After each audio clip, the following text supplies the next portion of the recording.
Sanggupkan ya, karena memang ya kalau dicari-cari capeknya menjelas luar biasa. Hamilan pertama langsung 2 dengan akhirnya sempit-sempitan kan anak-anaknya sampai akhirnya harus pecah ketuban duluan 5 sampai 8 pekan sebelum seharusnya keluar.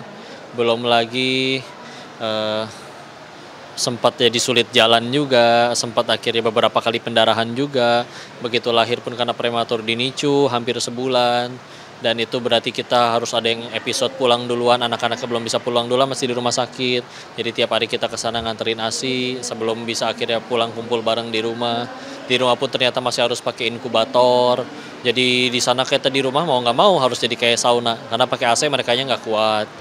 Nah, harus nggak bisa pakai AC mereka kasihan.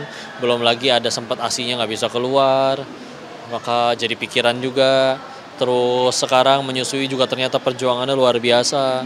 Mana 2 gitu, ntar satu tidur satunya lagi bangun, satunya tidur satunya lagi bangun. Udah gitu juga jadi harus mompa ASI, stok. Dan namanya sudah stok kayak gitu nggak bisa langsung kasih minum, ngangetin lagi dulu. Masya Allah sih, benar-benar jadi kayak zombie aja ini 24 jam. Tapi ya balik lagi senyum mereka yang menguatkan.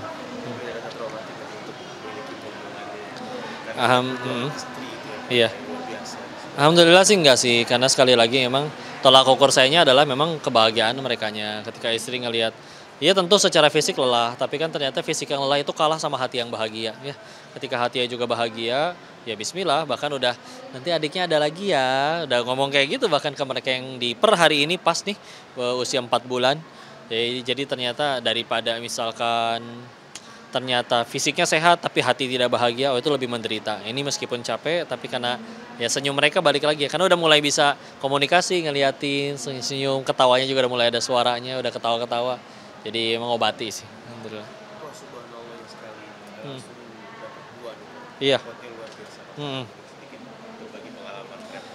Iya, tambah effortnya karena memang kita nggak mau pakai babysitter ya, karena kalau babysitter ya dia jelas nggak akan sesayang kita yang istilahnya ada hubungan gitu sebagai saudara atau mungkin neneknya. Maka jadi ya pengen yang terbaik buat mereka, jadi benar-benar menunjukkan sih kita hadir. Kalau pengen gampangnya kan bisa aja aktif dengan kegiatan, nanti ASI juga bisa, nggak harus pakai ASI, bisa pakai susu formula. Tapi Tewenda pengen benar-benar ASI sebisa mungkin di 2 tahun, meskipun kadang ya namanya kadang ini masih belum pinter misalkan nyusunya harus dipompa, lecet lah, atau juga 2 jam sekali harus pumping, berarti tidurnya kapan, beres pumping kudu nyusuin, beres nyusuin merekanya tidur udah harus waktu pumping lagi, nggak pumping sakit ini karena harus dikeluarin kan, bengkak, pernah nyampe demam. Jadi segitunya sih perjuangannya insya Allah, cuman ya insya Allah tidak ada ketraumaan sama sekali. Bismillah, mudah-mudahan ini jadi pahala kita. Lalu misalkan lagi ada kegiatan seperti itu, ini kan sendiri. Iya. Nggak sama. Terus kerepotannya seperti apa sih, sempat pengen cepet pulang ke rumah kah, atau Iya, kalau sayanya mah jadinya kangen ya, pengen cepat pulang. Nah, makanya biasanya kalau subuh sayanya yang ngaji, baca kitab atau ngaji. Nanti dari waktu duha, pada zuhur, pada asar sayanya yang dakwah ke umat. Nanti dari sore ke malam saya milik istri dan keluarga, udah bantu mereka sampai ke paginya tuh. Ya tengah malam yang jaga malam, yang ngisuin tengah malam, bangun jam 1, jam 2, jam 3. Ya sayanya. kalau kayak gini lagi ada kegiatan di rumah pasti istri sendiri nih, Bang? Ada orang tua alhamdulillah, ayah ibunya istri tinggal ya udah ikut tinggal di rumah, ada adiknya istri juga ya. Ya walaupun juga kita ada tim ya, ada staff yang dampingin untuk khidmat di rumah, santri-santri. Tapi ya alhamdulillah ada yang nemenin sih, nggak benar-benar sendiri dengan 2 bayi, masya Allah. Tapi gimana kalau saat pulang ke rumah sempat bertanya nggak sama istri? Gimana sayang? Ya bakatnya mungkin atau seperti Ya apa? tentu pasti Kita nanya bakal ya, seperti apa? langsung mijitin aja. Karena sebetulnya ya bayi bisa nangis, tapi dia insya Allah lupa, nggak inget dengan gimana apa yang terjadi selagi mereka masih bayi. Tapi yang harus paling dikuatin ya istrinya.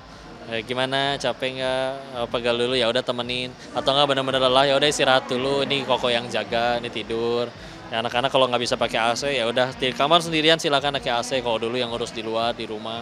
Bener-bener ini aja lah, berbagi peran. Kalau mungkin saya masukkan Iya.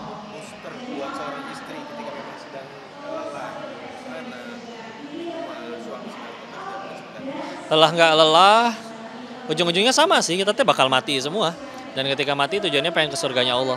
Dan bisa jadi semua lelah yang sedang dilakukan oleh para ibu di sana yang jadi ibu pertama atau menyusui atau berjuang ngurus anak, bisa jadi kita itu ke surga itu nggak melulu pakai ibadah kita, tapi bisa jadi gara-gara ketahaban kita ngadapin itu semua. Kalau pakai ibadah kita mah apa tuh sholat kita yang lupa rokaat itu, yang bacanya kuliah kulhu melulu, yang lupa rokaat melulu, sujud lama dikirain khusyuk padahal lagi mikir habis ini tasyahud apa berdiri. Nggak cukup. Nabi Adam aja diusir dari surga dosanya satu. Kita pengen ke surga emang dosanya satu. Nah, bisa jadi gara-gara perjuangan kalian itu, kalian lebih terjamin surganya daripada yang mungkin banyak-banyak sujudnya, ibadahnya, tapi ternyata malah jadi sombong di hadapan Allah. Kasih ya.